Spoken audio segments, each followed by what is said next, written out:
Erwin mau dengar tepuk tangannya. Mana tepuk tangannya? Hey! Ulah, kurang semangat. Mana tepuk tangannya? Hey! Baik, langsung saja sudah siap nomor tampil 2. Kita langsung nomor tampil 2.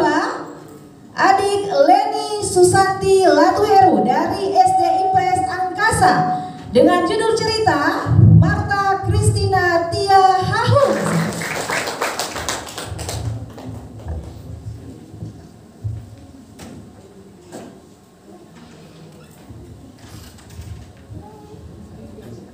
Selamat pagi Bapak Ibu juri dan teman-teman semua. Perkenalkan, nama saya Leni Susanti Latuheru dari SD IPS Angkasa.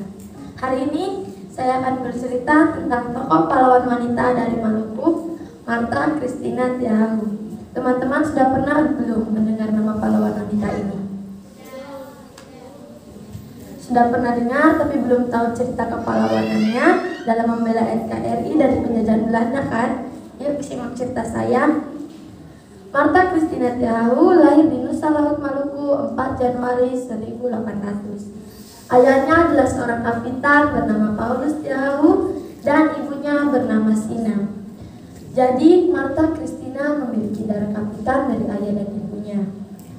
Maka tak heran bila darah kapitan yang mengalir dalam tubuhnya melahirkan keberanian dalam setiap pertempuran, baik medan pertempuran di Nusa Laut maupun di Saparua ketika menghadapi Belanda. Berawal dari surat tembusan Patimura yang isinya mengajak kapitan Nusa Laut untuk menghadiri pertempuran untuk pergi melawan Belanda. Ngomong-ngomong, teman-teman tahu tidak siapa itu Patimura? Beliau adalah pahlawan terkenal dari Maluku bernama Thomas Matulesi yang biasa dipanggil Patimura. Oke, kita lanjut ceritanya ya. Saat mengetahui ada surat tembusan dari Patimura, Marta Christina diam-diam mendengar pembicaraan ayahnya dengan para kapitan lainnya.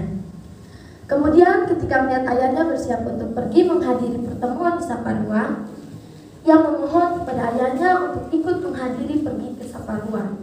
Tetapi ayahnya mengingat keadaannya yang begitu berbahaya bagi seorang gadis remaja.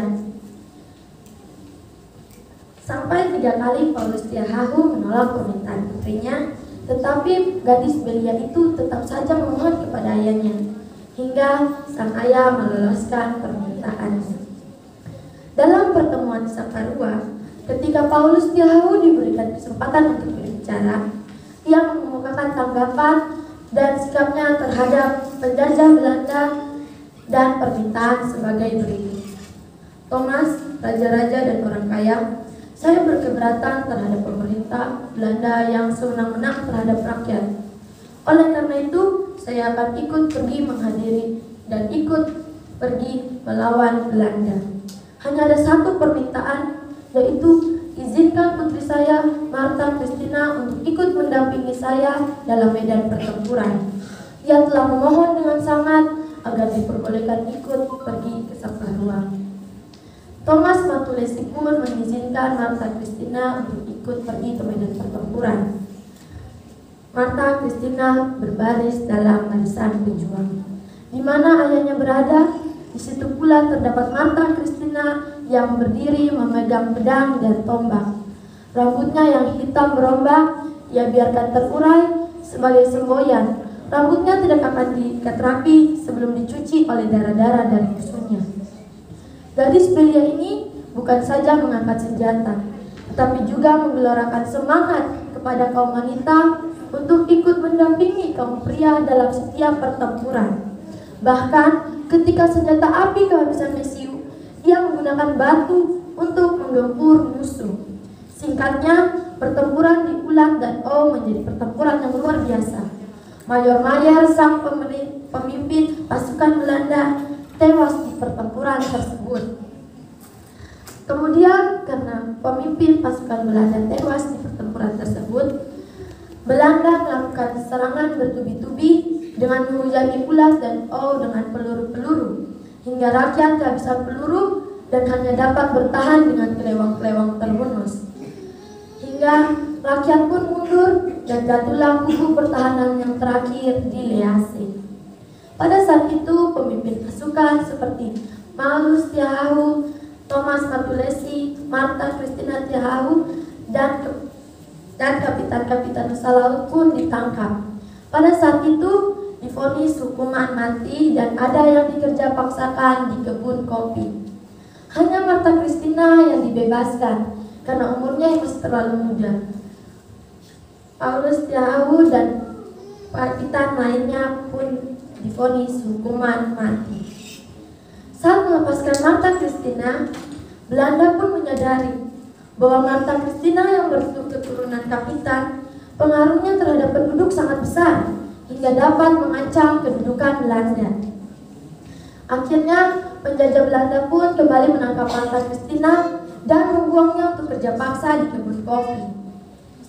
Dalam perjalanan menuju Jawa, tepatnya di kapal Everstead, Martha Christina melakukan pemberontakan dengan mogok makan dan mogok pengobatan hingga jatuh sakit dan meninggal dunia pada 2 Januari 1818.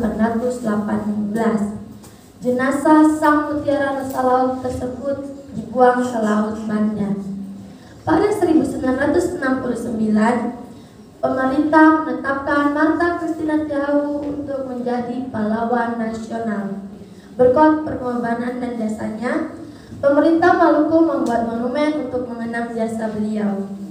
Ini beta pun tanpa putus puasa, simbolnya kasih orang lain menjajah. Tempat ini tempat kita dilahirkan. Jangan biarkan penjajah itu merebutnya. Martha Christina Tiahahu. Sekian dan terima kasih.